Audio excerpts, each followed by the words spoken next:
Bismillahirrahmanirrahim. Assalamualaikum warahmatullahi wabarakatuh. Belajar tidak akan pernah membuat otak kita menjadi lelah. Jadi, jangan pernah lelah untuk terus belajar. Bertemu kembali dengan channel video pembelajaran nautika. Belajar apa kita hari ini? Mari kita simak videonya. Hari ini kita akan belajar mata pelajaran biologi perikanan dan kita lanjutkan materi kita tentang habitat ikan.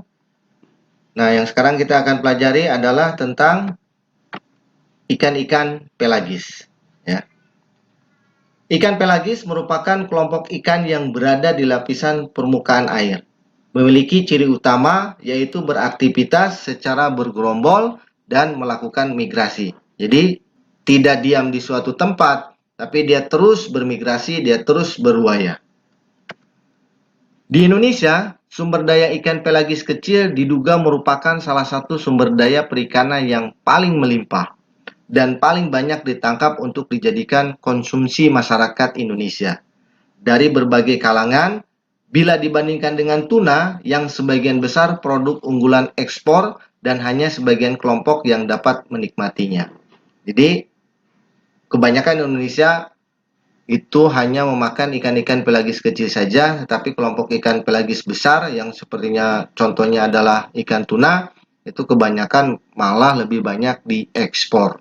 Ya, memang itu sangat disayangkan. Itu sebagai PR kita bagaimana supaya ikan tuna itu banyak dimakan oleh orang-orang Indonesia. Ikan pelagis umumnya hidup di daerah neritik dan membentuk schooling atau bergerombol. Juga berfungsi sebagai konsumen antara dalam food chain atau antara produsen dengan ikan-ikan besar. Sehingga perlu upaya pelestarian. Jadi kebanyakan ikan-ikan pelagis kecil itu dijadikan sumber makanan bagi ikan-ikan yang lain. Ini contohnya ikan-ikan pelagis. Jadi dia kebanyakan hidupnya bergerombol, banyak yang bergerombol seperti ini. Ya, bergerombol dan selalu berbuaya atau bermigrasi. Sumber daya ikan pelagis dibagi berdasarkan ukuran, yaitu ikan pelagis besar, contohnya seperti ikan tuna, ikan cakalang, ikan marlin, kemudian tongkol, tenggiri, selar, dan lain sebagainya. Dan juga ada kelompok ikan-ikan pelagis kecil, seperti ikan teri, ikan japu, ikan tembang, lemuru, ya, dan lain sebagainya. Nah, ini contohnya sumber daya ikan di Indonesia yang begitu melimpah dari ikan pelagis. Ini adalah ikan pelagis kecil, ya, dan ini adalah contoh ikan-ikan pelagis yang besar, ya. Jadi banyak tertangkap ikan tuna juga, cuman saya memang kebanyakan diekspor, ya. Penyebaran ikan pelagis di Indonesia merata di seluruh perairan. Namun, ada beberapa yang dijadikan sentra daerah penyebaran seperti misalnya ikan lemuru, itu banyak tertangkap di Selat Bali. Kemudian ikan layang juga banyak di Selat Bali, kemudian Makassar dan juga di Ambon dan ada juga yang di Laut Jawa. Kemudian kembung lelaki itu banyak di Selat Malaka dan Kalimantan. Kembung perempuan itu banyak di Sumatera Barat, di Tapanuli dan Kalimantan Barat. Dan ikan layang banyak tertangkap di Laut Pasifik, ya. Serta ikan teri itu banyak di dekat-dekat Samudra Hindia dan juga ikan kembung itu banyak di Selat Malaka. Ini salah satu contoh penyebaran ikan-ikan pelagis yang ada di Indonesia. Jadi sangat kaya.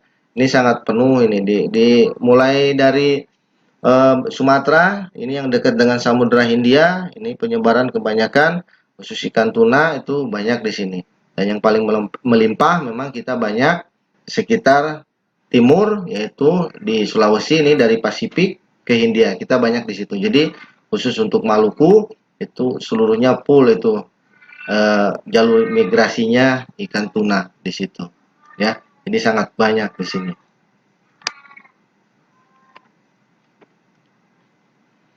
Ikan pelagis dapat ditangkap dengan berbagai alat penangkap ikan, seperti contohnya dengan menggunakan pursen atau pukat cincin, kemudian jaring isang, kemudian menggunakan payang, bagan, sero, pull and line, dan lain sebagainya. Banyak alat tangkap yang bisa digunakan untuk menangkap ikan-ikan pelagis. Ini contohnya dengan menggunakan pull and line, ya, itu dipancing, ya. Sangat indah memang kalau kelihatan ketika memancing sampai dengan mendapatkan ikan banyak seperti ini. Kemudian ini contohnya menangkap dengan pursen, ya. Jadi ikan dengan gerombolan besar kita bisa dilingkari dan bisa tertangkap. Ini contohnya dengan menggunakan gill net. Karena ikan berbuaya, kita tinggal cegat saja jalur luayannya sehingga ikan itu menabrak jaring dan terperangkap di jaring.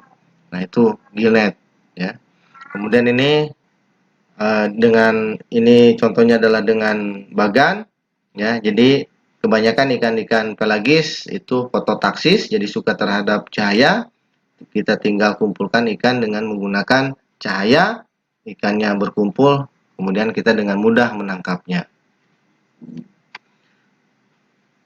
Pada siang hari, ikan pelagis kecil berada di dasar perairan, membentuk gerombolan yang padat dan kompak atau school. Sedangkan pada malam hari naik ke permukaan, membentuk gerombolan yang menyebar. Ikan juga dapat muncul ke permukaan pada siang hari apabila cuaca mendukung, disertai dengan hujan gerimis, adanya kecenderungan bergerombol berdasarkan kelompok ukuran dan berupaya mengikuti makanannya. Jadi biasanya ikan-ikan pelagis itu naik ke permukaan kebanyakan memang pada malam hari, tetapi tidak menutup kemungkinan pada siang hari. Contohnya ini juga pada siang hari apabila cuaca mendukung, dan yang paling penting adalah memang sumber makanannya. Ketika banyak sumber makanannya naik ke atas, dia juga akan naik ke atas, ya. Jadi gampang. Apalagi pada malam hari, kenapa banyak di permukaan? Karena biasanya dia suka terhadap cahaya. Banyak cahaya yang di atas sehingga dia ikut naik ke atas, ya. Apalagi pada saat hujan, makanya ini airnya dipancurkan biar seperti percikan air sehingga ikan-ikan pelagis itu naik ke permukaan dan dengan mudah bisa dipancing. Demikian penjelasan tentang habitat ikan, khususnya untuk ikan pelagis. Terima kasih sudah menonton videonya. Semoga bermanfaat dan dapat membantu dalam pembelajaran kalian. Ingat, jaga selalu kesehatan diri kalian dan juga keluarga. Bila taufiq wal hidayah, wassalamualaikum warahmatullahi wabarakatuh.